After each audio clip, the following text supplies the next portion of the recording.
बज़मे Elmo अदब के जेरे एहतमाम कल 30 दसंबर बरोज़ हफ्ता सन 2023 दिन 11 बजे सियालकोट पैरिस रोड ते GPO ऑफिस के सामने शाहजी पैलेस के बड़ी वड्डी आल पाकिस्तान इलामा इकबाल अवार्ड की तकरीब हो रही है, जिदे पूरे मुल्क पाकिस्तान तो बड़े बड़े नामवर और सैलेब्रिटी लोग तशरीफ लैके आउणगे, जिन्हों ने अपने शहर का मुल्क का नाम रोशन किया। जेड़े जेड़े तरीके भी उन्होंने कल हौसला अफजाई की जाएगी, कईयां तमगे नाल नवाजिया जाएगा, कईयां अवार्ड दिते जाएंगे। फॉर एग्जाम्पल जिमें एक बड़े बड़े सियालकोट के शायर ने तनवीर अहमद तनवीर साहब, जनाब मोहतरम अयूब साबर साहब, उन्हें जड़ियाँ बुक लिखियां ने।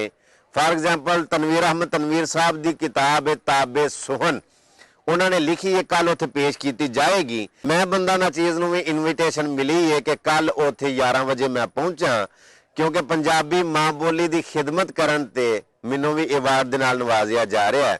इंशाअल्लाह जे जिउंदे रहे साथ चलते रहे तो कल 11 बजे मैं इंशाअल्लाह सियालकोट पैरिस रोड ते GPO ऑफिस के सामने शाहजी पैलेस पहुंचागा।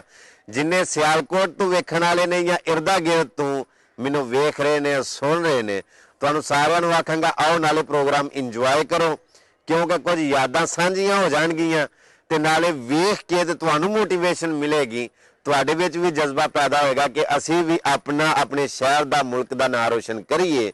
और मेरे बड़े मोहतरम चौधरी नेमतुल्लाह घुम्मन साहब वास्ते बड़ियां दुआवां ने। अल्लाह पाक दी ज़ात इस प्रोग्राम नू कामयाब करे। अपनियां दुआवां दे विच याद रखियो। कल इंशाअल्लाह मिलने पैरिस रोड ते शाहजी पैलेस दे विच।